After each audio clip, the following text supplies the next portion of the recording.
shelf. That shelf refers to that place in your house where you put the stuff that you collect that you love. So Right. I might as well start the question. Where's the shelf in your house? Where do you guys put your trophies? Where do you put the things that you guys love very much? I'm a divester.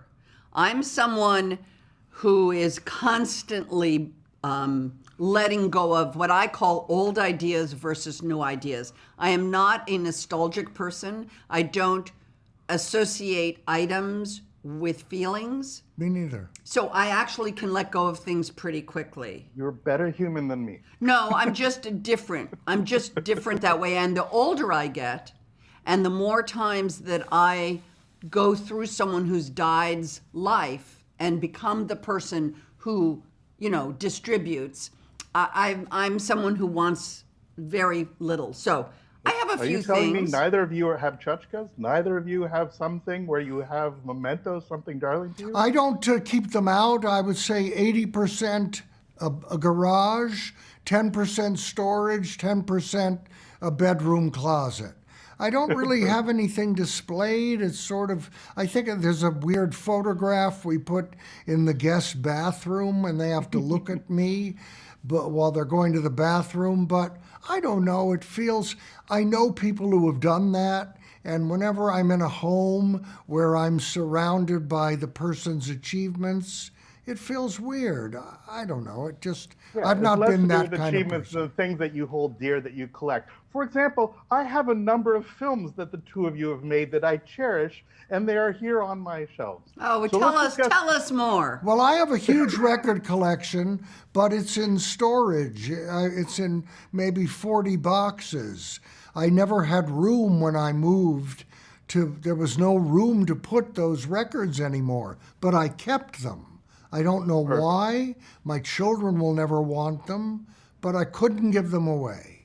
So Feel free to will them to me, sir. All right. I want to talk about the fact that part of this film has to do with people living up to the expectations not only brought on by themselves, but also brought on by where they came from, their parental situation, etc.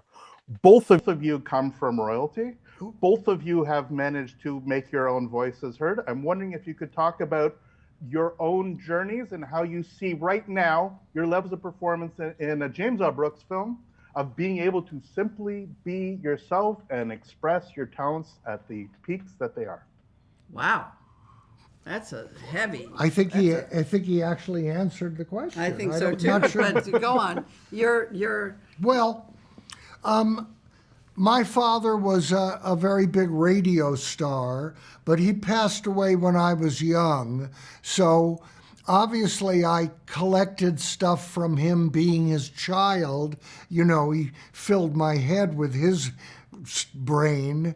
But I didn't grow up in a situation like her where everybody I ran into knew my father and mother. Both were in show business.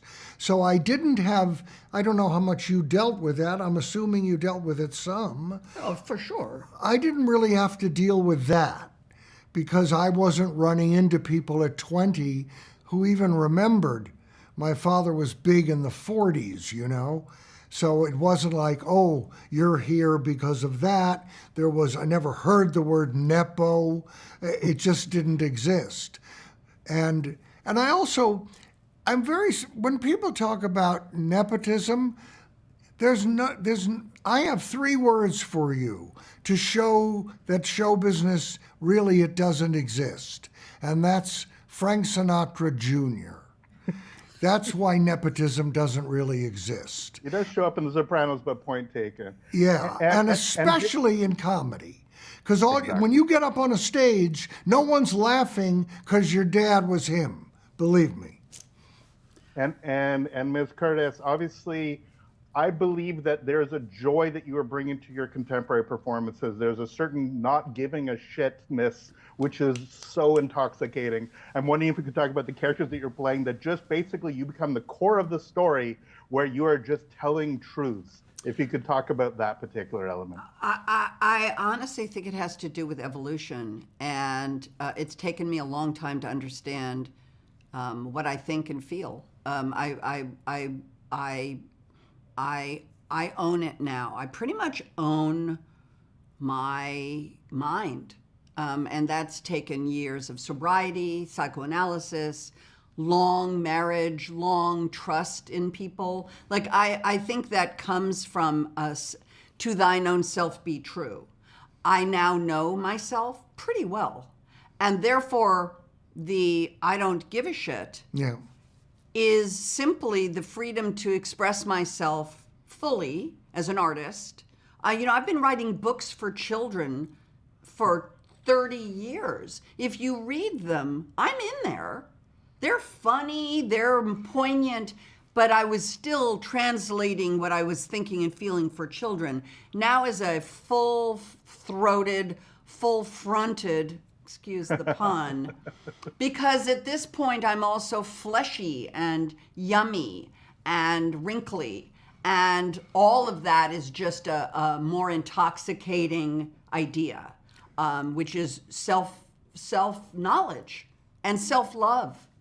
And so I think it comes from that. It might be the only advantage of age, that experience, Yeah. because eventually people just say, fuck you, I give up, this is who I am. Some people don't say it until 2 days before they die. Some people never say it. But most people need to hang around for a while to reach that. I also have understood that I am not everybody's cup of tea. And in a weird way, that's the example of being in a James L. Brooks movie. I've been waiting my whole life, my whole career, for a filmmaker like James L. Brooks to write me a note. Hi, Jamie Lee. I've worked on the script for 15 years. I would like it if you would play Helen. I direct better than I handwrite, Jim. I've been waiting my whole life for that. But there are plenty of filmmakers who I respect, whose work I love, who've never looked at me twice. And I've understood and come to understand that's also the world, right? I'm not everybody's cup of tea, and that's okay. I'm not trying to be. And I think that freedom has also given me some bravery.